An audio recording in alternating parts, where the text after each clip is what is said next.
On the night of July 4, 1976, thousands of miles away from home, deep inside hostile territory, a small group of elite soldiers prepared to attempt one of the most audacious rescue missions ever conceived. The odds were overwhelming, the distance was immense, the risks were almost unimaginable. Yet what followed would become one of the most daring hostage rescue operations in modern military history.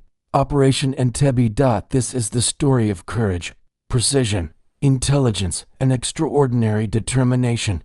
Background: a hijacking that shocked the world in June 27, 1976. Air France Flight 139 took off from Tel Aviv, Israel, heading toward Paris, France, with a scheduled stopover in Athens, Greece. On board were 248 passengers and 12 crew members. Shortly after leaving Athens, for hijackers to from the Popular Front for the Liberation of Palestine (PFLP) and to German militants linked to the revolutionary cells, seized control of the aircraft. Armed and determined, they forced the pilot to redirect the plane. After refueling in Benghazi, Libya, the plane finally landed at Entebbe Airport in Uganda, a country ruled at the time by the unpredictable and brutal dictator Idi Amin. Uganda was not chosen randomly. Idi Amin had close ties with Palestinian militant groups and openly supported their cause. The hijackers knew they would receive cooperation and protection there. The hostage crisis begins at Entebbe Airport. The hostages were moved into the old terminal building. Ugandan soldiers surrounded the area, effectively assisting the hijackers. Within days, a chilling decision was made. The hijackers separated the passengers based on nationality and religion. Israeli citizens and Jewish passengers were held hostage, while most others were gradually released. For many, the scene echoed some of the darkest memories of World War II, a reminder of discrimination and terror that Jewish communities had endured decades earlier. The hijackers demanded the release of 53 Palestinian and pro-Palestinian prisoners held in Israel and other countries. They gave Israel an ultimatum: comply, or the hostages would be executed. Israel's impossible decision. The Israeli government faced a terrible dilemma. Should they negotiate and release convicted terrorists, risking future attacks, or should they attempt something almost unthinkable? A rescue mission 2,500 miles away in hostile territory? Prime Minister Yitzhak Rabin and Defense Minister Shimon Peres debated intensely with military and intelligence officials. Negotiations were used strategically to buy time. Meanwhile, behind the scenes, the Israeli Defense Forces (IDF) began planning a rescue operation that many believed was impossible. The distance alone posed a massive challenge. Entebbe was approximately 4,000 kilometers from Israel.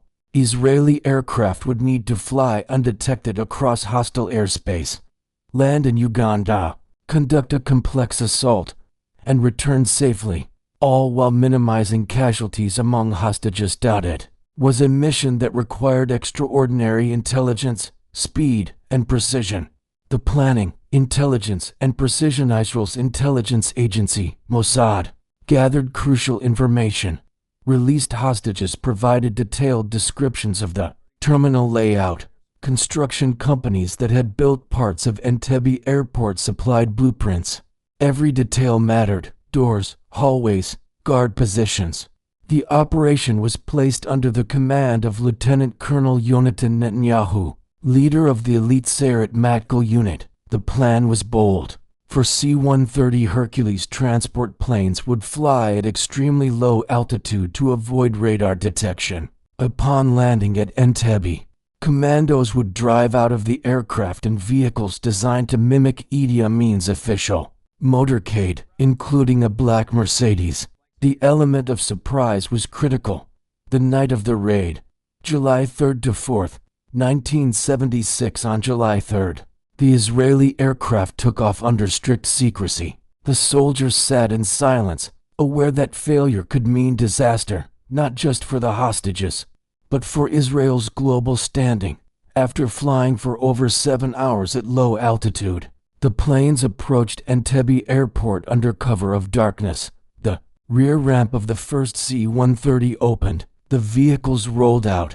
For a brief moment, the deception worked. Ugandan soldiers initially believed it was Idi Amin arriving, but seconds later, when suspicions rose, Israeli commandos opened fire.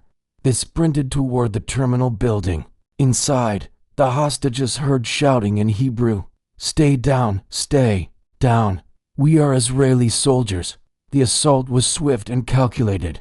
The hijackers were killed within minutes. Tragically, 3 hostages were also killed during the crossfire. Several others were injured outside the terminal. Israeli forces engaged Ugandan soldiers who attempted to respond.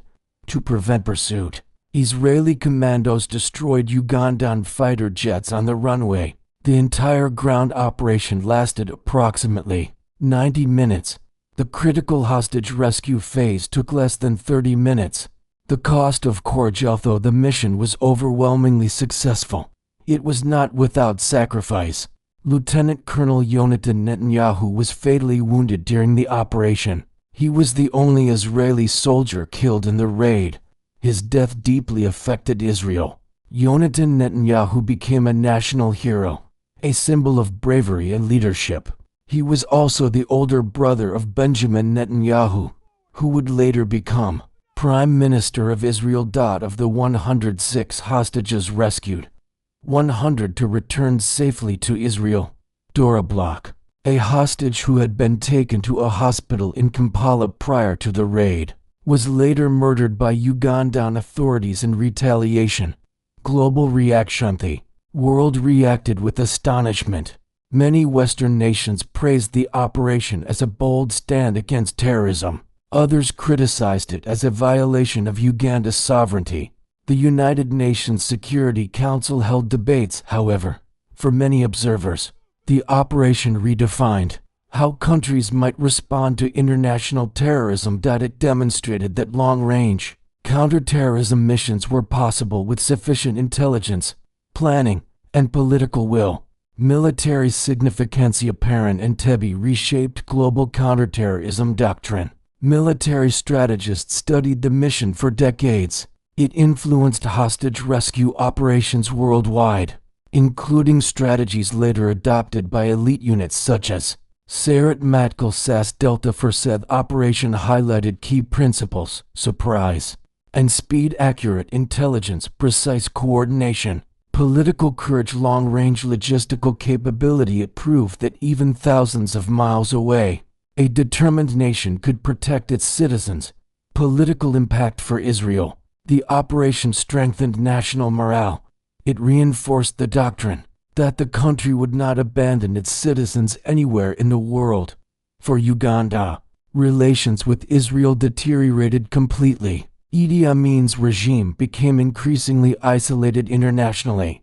The raid also sent a strong message to terrorist organizations.